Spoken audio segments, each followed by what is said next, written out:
un pensador fundamental en la filosofía política contemporánea es Antonio Gramsci.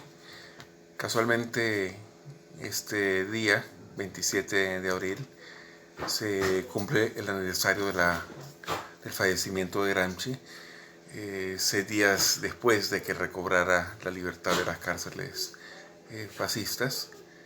Y es importante siempre volver a Gramsci, pero lo justifica en esta conversación, justifica recurrir o leer a Gramsci precisamente en relación al Príncipe de Tomás Moro. Gramsci, como sabemos, durante los años que estuvo preso en las cárceles fascistas, dedicó sus energías a tomar notas, a escribir una serie de apuntes sobre temas filosóficos, temas políticos, temas de cultura, temas de la vida política, social, literaria, intelectual italiana, y es lo que se conoce como los cuadernos de la cárcel. Hay una serie de escritos dentro de los cuadernos que está dedicado al Príncipe de Maquiavelo. Yo quiero nada más comentar brevemente que es muy interesante la lectura que hace Gramsci sobre el libro de su compatriota del Renacimiento, porque justamente Gramsci aprecia cómo Maquiavelo aporta una visión científica de la política, un análisis concreto de la situación concreta, como dirá Lenin, analizando los diferentes escenarios. Recordemos que en El Príncipe el problema fundamental que va a tratar en ese corto tratado, en ese pequeño opúsculo, pero muy lleno de enseñanzas, es cómo debe el príncipe mantenerse en el poder. El príncipe que ha arribado al poder en un principado que no lo ha heredado, ciertamente, no lo ha ganado en herencia, sino que lo ha conquistado en una lucha, ¿verdad? Ha llegado al poder como producto de una guerra, de una lucha en la que ha salido victorioso. Entonces el problema no es tanto haber ganado esa lucha y haber ganado el poder, sino cómo mantenerse en el poder. Bien, para Gramsci, el Príncipe de Maquiavelo tiene una importancia enorme en el contexto que está viviendo. ¿Por qué? Porque se trata del contexto, claro, de derrota del movimiento obrero en Italia, de victoria de ese mismo movimiento obrero unos años antes en Rusia, en la entonces Unión Soviética. Y la reflexión de Maquiavelo es importante porque para Gramsci le da pistas sobre cómo plantearse el problema del poder a la altura del momento histórico que está viviendo. Gramsci no es que sea el único que se plantea ese problema. Lenin lo ha hecho desde la perspectiva rusa. Gramsci lo va a hacer desde una perspectiva completamente distinta. Una cosa es el ámbito de la revolución proletaria triunfante en Rusia, y otro es el ámbito de la Italia, donde las fuerzas fascistas han tomado el poder y el movimiento obrero, el Partido Comunista, han sido derrotados, ¿verdad? Y el hecho más elocuente es precisamente que Gramsci, que fue secretario general del Partido Comunista Italiano, está en la cárcel en ese momento. Bien, entonces el recurrir a la obra de Maquiavelo es interesante desde esa perspectiva.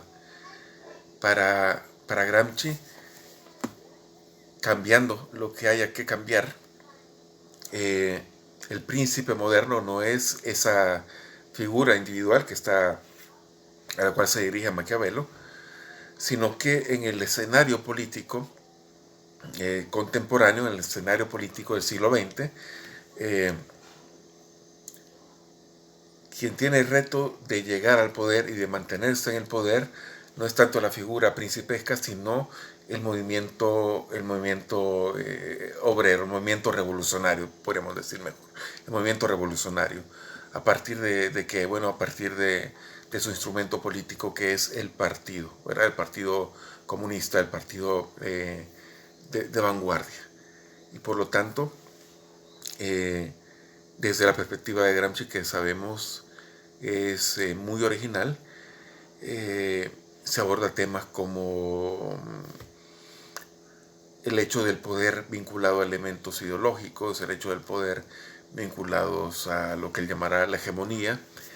En las notas sobre el príncipe de Maquiavelo, que escribe Gramsci,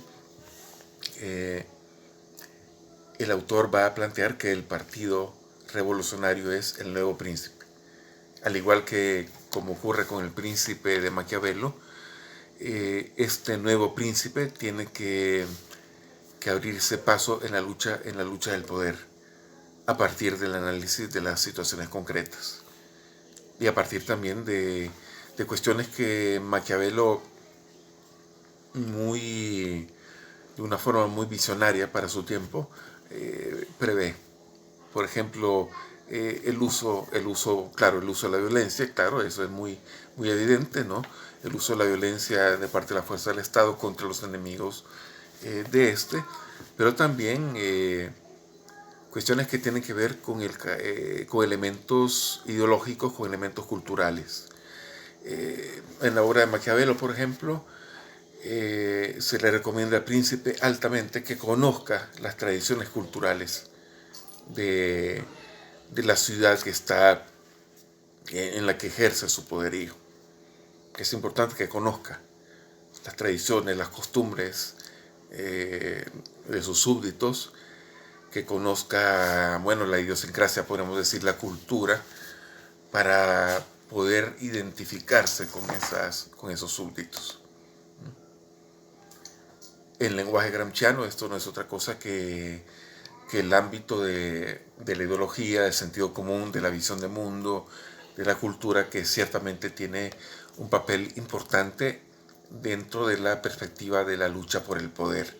Porque claro, para Gramsci, como para Maquiavelo, cada cual en sus ámbitos, la lucha por el poder no es simplemente el ejercicio de la violencia para derrotar al adversario, en este caso la violencia revolucionaria para derrotar a las fuerzas capitalistas o a las fuerzas fascistas según el escenario, sino también la búsqueda de consensos, la búsqueda también de un cambio en la visión de mundo, en el sentido común que dirá Gramsci, de los gobernados.